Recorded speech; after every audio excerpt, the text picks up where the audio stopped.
Today I'm making a set of new pickup risers for this 55 Gretsch Roundup. A pickup riser goes underneath the pickup and holds it up on the plane of the top to bring it closer to the strings. It's not like a mounting ring that goes around a humbucker. It's different, and in this case it's curved on the bottom and flat on the top because these old DeArmond pickups are flat on the underside. These risers are made out of celluloid in 1955 and they've rotted to pieces. They smell, they have fumes coming off of them, and that rots all the plastic on the guitar eventually. It's even happening right here on the pickguard, and that'll go.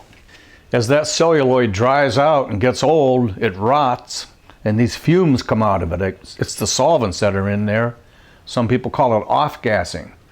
And they come out and infect all the metal parts. With gold plating, it's really bad. They turn green, there's rust and corrosion. And then if the case has been closed for many years and the guitar's trapped in there, it's even worse.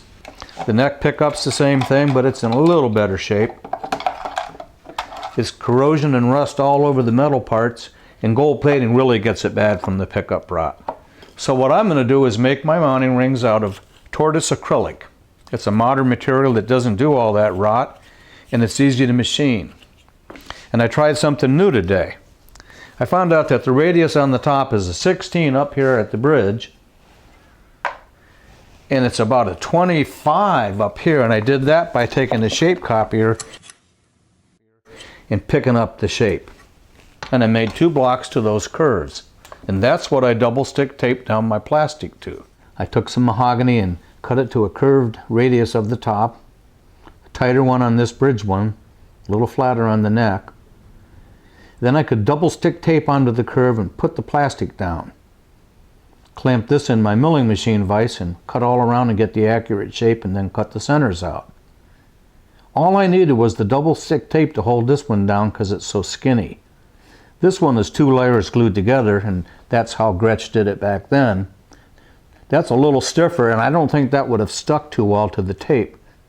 So what I did was I glued the bridge riser pieces together on a curve. I used to take a thick piece of plastic and bandsaw it to a curve to get this riser bottom, and then sand that to the shape. I had a new idea here. I took the 2 pieces and I glued them together on a curve with 3 blocks to hold them down, 3 clamps, and a couple of drywall screws to keep the 2 pieces in line when I glued them. And then the next day I had a curved blank that fit the top perfectly and is very rigid, and I didn't have to do any sawing. It's just the shape, and it was perfect for going about and doing the machine work. Then I bandsawed away the block and sanded right up to the plastic, so I have a holding block now that's got the riser on it still stuck there. And I traced out the little radius on the ends using the old ring and shaped that on my little belt sander. It's an edge sander, a tiny one. And when that was right, it was pretty easy to take it out and get 5 different grits of stick of gold paper and put it on a block from 120 up to 800 and just sand.